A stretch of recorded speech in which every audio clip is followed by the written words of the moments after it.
the main question I want to pose, and I think it was our buddy Herndon on F Words last week talking about, or maybe 2 weeks ago talking about this, but the idea of, are we sure that Chig Okonkwo is going to be the tight end one in this offense? Are we sure they aren't going to utilize Josh Whyle just as much, if not more, than Chig, based on the way that, the Bengals offenses of the recent past have operated from the tight end standpoint? They've you're the Bengals fan here, so you can say with more authority than I can, they're not big on the like star tight end train. That's never been their thing.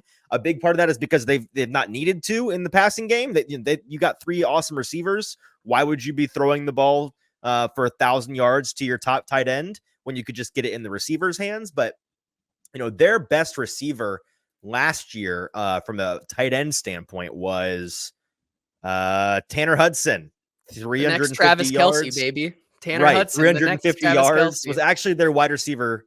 Wait, am I getting that right? Was it Tanner Hudson? It's either Tanner Hudson or Drew Sample, one of the two. It was because Hudson. Irv Smith could not stay healthy. So, Right. It was Hudson. He was their wide receiver 5. And again, last year, when you look at what Chig did, he was the wide receiver 2 on this team, 528 yards to DeAndre Hopkins being the clear, the only guy even close to 1,000 yards last year for the Titans. I don't think you're getting another 500 yard season out of Chig, because you're going to have so much of the volume passing going to these receivers, going to the running backs out of the backfield. Chig had 74 targets, 54 receptions last year. Tanner Hudson, being the number 1 tight end last year for the Bengals, only 49 targets, 39 receptions. I think that right around 40 to 50 targets for the top tight end is probably what you're going to expect. So 300 to 400 yards there. But with Whyle, he's that bigger body, huge target, not quite as athletic, not quite as valuable as a run after catch guy. That you're going to line up in line. You're going to have him go on seam routes and just throw the ball up to the big boy, and he'll catch it with that crazy catch radius of his. I wouldn't be shocked if he's used more often than we saw last year. Year 2 for him. He's on the same footing as Chig now because they're both learning a new system. He could kind of fill that Drew Sample, Tanner Hudson role if it's a 1-for-1 situation. Callahan's wanting to plug in the tight end on this team who can fill that role. He might say, I kind of think it's Josh Whyle maybe more than it is a Chig Okonkwo.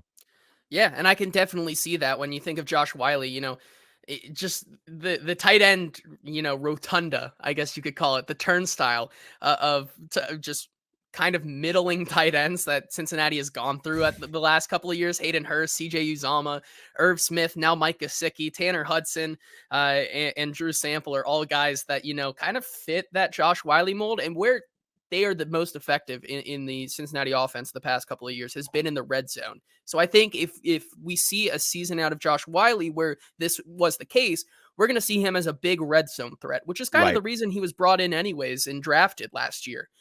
To be that, a red zone threat. I think Chig Okonkwo is really the biggest wild card in all of this. Like, I mean, I don't a tight end like fits. Where does he fit in this offense? Right. And if there's an odd man out, that's where he's my favorite to be the guy. Most likely, unfortunately, I have to agree with you on that. I think if there is any hope, he can fit more into that Tanner Hudson role. They used Tanner Hudson last year a lot on those special, games where Burrow needed to get the ball out quick. Tanner Hudson was the guy that was able to be in the middle of the field. Glass in case of emergency, exactly. Dump off guy. But yeah. I mean, he did have some yards after the catch ability as well. That's where I think Chig can really shine. I think that there is an opportunity for Brian Callahan to kind of break the mold a little bit, see what they have in Chig Okonkwo as this huge yard after the catch playmaker guy, and say, we could really scheme up some stuff here where he could have some big moments. And like you said, I think we see more maybe big moments in designed plays from Chig Okonkwo this season, but we don't see a full-on, like you said, like last year, 500 to 600 yards. He's not going to be used as regularly, but when he is, I think that there's a really decent chance that it's going to have some big play potential. Right. So we'll see. I mean, with Chig, if you told me they're really wanting to, and as Stoney says here, it can be a fun matchup guy. He may really be a guy that they key in on in specific games because of the matchups they're going to get. Because if you get him on a really weak defender in the middle of the field, he can expose those guys. He can make them look silly. And so there may be 2 or 3 games this year where it's like, oh wow, Chig was the second, he's wide receiver 2. Yeah, had 6 catches for 97 yards today, a big Chig day. But I think it's going to come more in a designed look kind of situation than it's going to be he was the dump off. He schemed in as an option in the progression, and he's getting a fourth of the targets or whatever it is.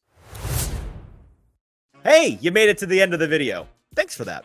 Want more of the latest from the Hot Read podcast? Subscribe to the channel right below. And follow us on Twitter, TikTok, and Instagram @HotReadPod for even more segments, clips, and announcements.